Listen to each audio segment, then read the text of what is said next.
There's been several bills introduced this session to address the problems with the pension system. I think that's the good news, is the problem recognition is there.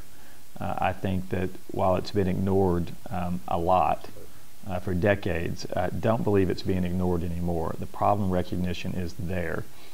So that's step one.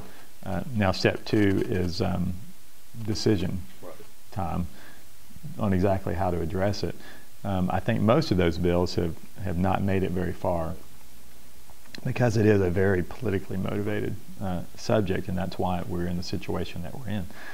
The one bill that is alive, in my opinion, is the single biggest fix that you can have on the unfunded pension liability, and that is to not grant COLAs unless they are funded. Every election year for the last 20 years, we have granted COLAs but not funded them. That's every election year for the last 20 years. We've granted COLAs, but we have not funded them, except for last year. And in other words, we've told the pension systems, you've got to increase benefits. We're just not going to give you the money to do it. You'll have to take it out of the system. And in many cases, they've just counted on growth in the fund to pay for that, which is ridiculous. I think it's a problem that took decades to create. It's going to take decades to get out of it, but it's imperative that we have to address it now.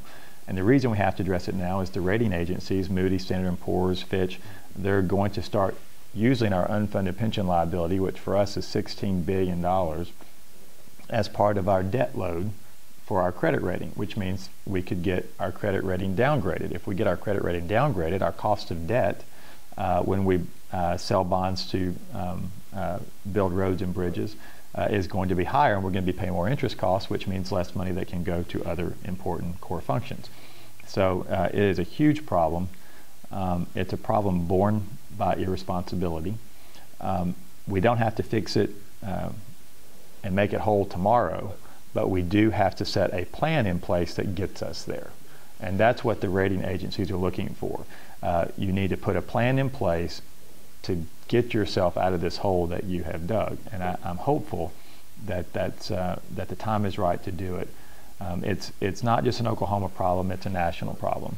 Everyone is talking in each state. We see what's going on in Wisconsin, which is a little bit more extreme than what's going on in other states. In our state, I think that those people that are involved, whether it be public employees, teachers, or the different systems, understand that changes have to be made. And so far, we're not having the animosity that some other states are having in trying to come up and address the problem with solutions. But the devil will be in the details. And so we'll see, if that lasts. I hope that it will, because I think it's a choice not between getting a COLA or not. I think it's getting to the point where it's getting a retirement benefit or not. I'd rather have a retirement benefit than have the system go bankrupt, because nobody wants to address a politically difficult problem. So I do think the time has come to fix it. I think that our state leadership is of that mindset that it has to be fixed now, and I'm hopeful that it will be. The single biggest fix is the one bill on retirement system, the retirement system that's still alive, and that is stopping COLAs unless they're funded. And so if we can get that in place, that's a huge part of the battle.